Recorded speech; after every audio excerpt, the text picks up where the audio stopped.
नमस्कार धर्म प्रेमी सज्जनों, आप सभी लोगों का आपके लोकप्रिय चैनल सनातन धर्म का सार में आप सभी लोगों का बहुत बहुत स्वागत है।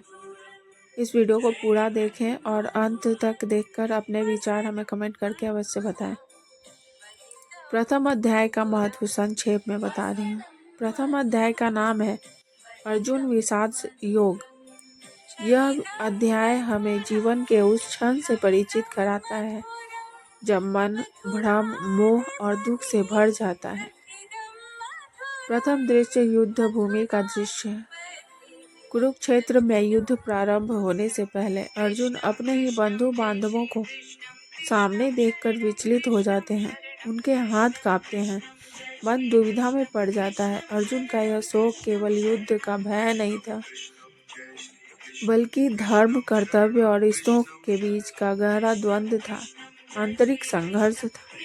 यह दर्शाता है कि जब मनुष्य मोह में पड़ता है तो उसकी बुद्धि भ्रमित हो जाती है।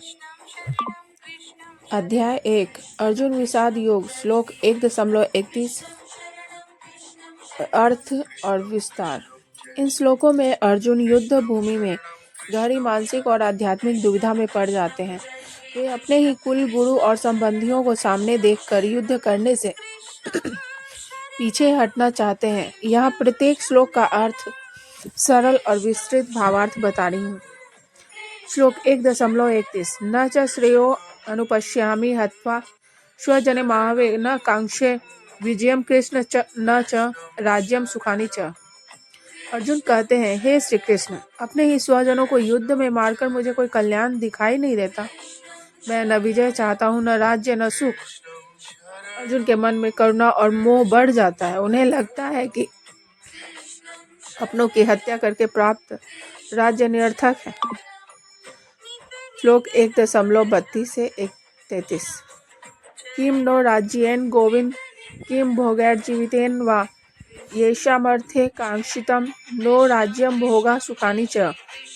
अर्थात, हे गोविंद, जिन लोगों के लिए हम राज्य, भोग और सुख चाहते थे, वही लोग आज युद्ध में हमारे सामने खड़े हैं। अर्जुन समझते हैं कि जिन प्रियजनों के लिए जीवन की सारी इच्छाएं थी, यदि वे ही न रहें तो जीवन और राज्य का क्या अर्थ है। श्लोक 1.34 से 35 आचार्य पितरः पुत्रास्तथैव च पितामहा मातुलः श्वशुरा पौत्रः श्याला संबंधिनस्तथा। अर्थात, इस युद्ध में हमारे गुरु, पिता, पुत्र, पितामह, मामा, ससुर, पौत्र और अन्य संबंधी उपस्थित है। अर्जुन का हृदय पारिवारिक भाव से भर जाता है। युद्ध उनके लिए केवल राजनीति नहीं, बल्कि रिश्तों का विनाश बन जाता है। श्लोक 1.36 निहत्य धातराष्ट्रान् का प्रीति जनार्दन पापमेवाश्रये दशमान हत्वेतानाततायिन्। अर्थात, हे जनार्दन, इन धृतराष्ट्र के पुत्रों को मारकर हमें क्या प्रसन्नता मिलेगी। इन्हें मारने से हमें पाप ही लगेगा। अर्जुन को लगता है कि युद्ध धर्म नहीं बल्कि पाप है। श्लोक 1.37 से 38 तस्मान् नारः वयं हन्तुं धातराष्ट्रान् स्वबान्धवान् स्वजनं हि कथं हत्वा सुखिनः स्याम माधव। अर्थात, इसलिए हमें अपने ही बंधुओं को मारना उचित नहीं है। अपने ही स्वजनों को मारकर हम सुखी कैसे हो सकते हैं। अर्जुन का मन करुणा और मोह से भर गया है, जिससे उनका कर्तव्य बोध कमजोर पड़ जाता है। श्लोक 1.39 कुलक्षये प्रणश्यन्ति कुल धर्मः सनातनः।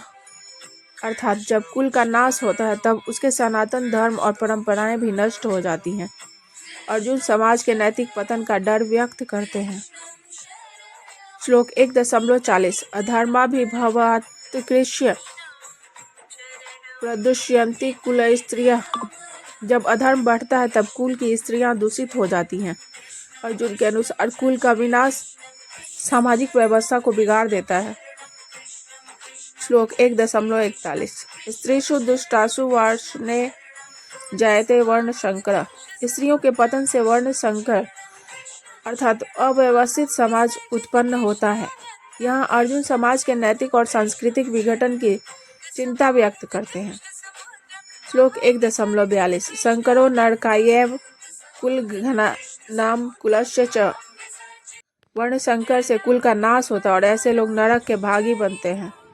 अर्जुन मानते हैं कुल धर्म का विनाश आध्यात्मिक पतन लाता है। श्लोक 1.43 दोष रहते कुल घरानाम वर्ण संकर कारक। इन दोषों के कारण जाति और कुल की परंपराएं नष्ट हो जाती हैं। अर्जुन समाज में नैतिकता और संस्कृति के नष्ट होने की बात करते हैं। श्लोक 1.44 उत्सन्न कुल धर्मानाम मनुष्यानाम जनार्दन। अर्थात जिन लोगों का कुल धर्म नष्ट हो जाता है वे नरक में जाते हैं। अर्जुन का भय है कि यह युद्ध पूरे समाज को अधर्म में धकेल देगा। श्लोक 1.45 अहोबत महत पापम कर्तुम व्यवस्थिता वयम। अर्थात हाय हम लोग राज्य के लोभ में बड़ा पाप करने जा रहे हैं। अर्जुन को लगता है कि उनका युद्ध करना लालच से प्रेरित है। श्लोक 1.46 यदि माम प्रीतिकारम शस्त्रम शस्त्रपाणियः। अर्थात यदि मैं बिना शस्त्र के खड़ा रहूं और ये लोग मुझे मार दें तो वह मेरे लिए बेहतर होगा। अर्जुन युद्ध में पूरी तरह से पीछे हटने का मन बना लेते हैं। श्लोक 1.47 संजय वाच। अर्थात संजय कहते हैं कि यह कहकर अर्जुन ने धनुष और बाण छोड़ दिए और रथ में बैठकर शोक से भर गए। अर्जुन मानसिक रूप से टूट जाते हैं और युद्ध करने की शक्ति खो देते हैं। इन श्लोकों का आंतरिक अर्थ यह भी है कि अर्जुन मानव आत्मा का प्रतीक है और कौरव मन के नकारात्मक भाव मोह भय आसक्ति है और कुरुक्षेत्र हमारे जीवन का संघर्ष। जब मन मोह और दया के कारण कर्तव्य से पीछे हटता है तब जीवन में भ्रम और दुख पैदा होता है। इसी स्थिति में भगवान कृष्ण ज्ञान देते हैं जिससे व्यक्ति सत्य और धर्म का मार्ग समझता है। इन श्लोकों को केवल ऐतिहासिक युद्ध के रूप में नहीं बल्कि अंतरात्मा के भीतर होने वाले आध्यात्मिक संघर्ष के रूप में भी समझा जाता है। यहाँ अर्जुन साधक आत्मा का प्रतीक है और श्री कृष्ण परमात्मा या दिव्य चेतना के प्रतीक हैं। कुरुक्षेत्र मन और चेतना का क्षेत्र है जहाँ व्यक्ति के भीतर सत्य और ज्ञान आत्मा और अहंकार धर्म और मोह के बीच संघर्ष चलता है। अर्जुन कहते हैं कि उन्हें विजय राज्य और सुख नहीं चाहिए। जब साधक आध्यात्मिक मार्ग पर चलता है तब उसे महसूस होता है कि संसार के सुख भोग वास्तव में स्थायी नहीं है। यह अव्यवस्था वैराग्य की प्रारंभिक अवस्था है, लेकिन यहाँ एक गहरा रहस्य है। साधक संसार से विरक्ति तो महसूस करता है लेकिन अभी वह मोह से पूरी तरह मुक्त नहीं हुआ होता है। इसलिए अर्जुन की करुणा वास्तव में आसक्ति मिश्रित करुणा है। अर्जुन कहते हैं कि युद्ध में गुरु पिता पुत्र और संबंधी हैं। ये सभी व्यक्ति वास्तव में मन की वृत्तियों के प्रतीक हैं। जैसे भीष्म पुरानी गहरी आदतें के प्रतीक हैं, द्रोण संस्कार और शिक्षा के प्रतीक हैं, कौरव नकारात्मक प्रवृत्तियों के प्रतीक हैं, पांडव सकारात्मक गुण के प्रतीक हैं। साधक को आध्यात्मिक उन्नति के लिए पुराने संस्कारों और अहंकार को त्यागना पड़ता है, इसलिए मन में संघर्ष होता है। अर्जुन कहते हैं कि स्वजनों को मारना पाप है। यहाँ पाप का अर्थ है मन की पहचान का टूटना। जब साधक ध्यान और आत्मज्ञान में आगे बढ़ता है तब उसकी पुरानी पहचान ईगो आइडेंटिटी टूटने लगती है। मन को लगता है मैं कौन रह जाऊंगा, मेरा अस्तित्व क्या होगा। यह अहंकार का भय है। अर्जुन कहते हैं कि कुल नष्ट होने से धर्म नष्ट हो जाएगा। यहाँ कुल का अर्थ मन की संरचना है। मन में कई स्तर होते हैं, संस्कार, स्मृति, पहचान, सामाजिक नियम। जब आत्मज्ञान आता है तो ये पुरानी संरचनाएं टूटने लगती हैं। मन को लगता है कि पूरा जीवन व्यवस्था नष्ट हो जाएगी। अर्जुन कहते हैं कि इससे वर्ण संकर उत्पन्न होगा। यह वास्तव में ऊर्जा का असंतुलन है। योग दर्शन के अनुसार शरीर में ऊर्जा केंद्र अर्थात चक्र होते हैं, ऊर्जा चक्र होते हैं। जब साधक का मन भ्रमित होता है तो ऊर्जा संतुलित नहीं रहती, मन अशांत हो जाता है। इसलिए अर्जुन को लगता है कि समाज और जीवन में अराजकता आ जाएगी। अर्जुन कहते हैं कि बिना हथियार के मर जाना बेहतर है। जब साधक का अहंकार टूटने लगता है तब मन अंतिम प्रयास करता है आध्यात्मिक मार्ग से पीछे हटने का, साधना छोड़ देने का ऐसा विचार साधक के मन में आता है। यह आध्यात्मिक संकट की अवस्था है। अर्जुन धनुष छोड़कर बैठ जाते हैं। यह साधक की अवस्था है। जब मन भ्रमित हो जाता है, कर्तव्य स्पष्ट नहीं होता, आत्मा मार्गदर्शन चाहती है, यहीं से भगवान कृष्ण का ज्ञान प्रारंभ होता है। पूरी गीता को यौगिक दृष्टि से इस प्रकार समझा जा सकता है। अर्जुन साधक और आत्मा का प्रतीक है। कृष्ण परम चेतना या गुरु का प्रतीक है। कुरुक्षेत्र मन और जीवन की विभिन्न परिस्थितियां हैं। कौरव नकारात्मक वृत्तियां हैं।